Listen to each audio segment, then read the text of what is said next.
Hello everyone, welcome to the Fruitiful Soul Writing Nook. Today I have a writing for wellness practice for you, designed to help you notice what is emerging and where it may be guiding you. For today, as you draw, pull your lines from a central place within the circle, expanding with them, and write about what is beginning to emerge and where it may be guiding you. We'll begin with the circle and add lines that interweave, soften and connect the edges, and then write from within. A small bell will begin our practice and another will close it, so take a slow breath, grab your journal and a pen, and let's begin.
As we close, take a slow breath and notice how you feel.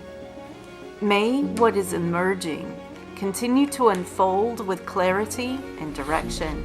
Until next time, from my heart to yours.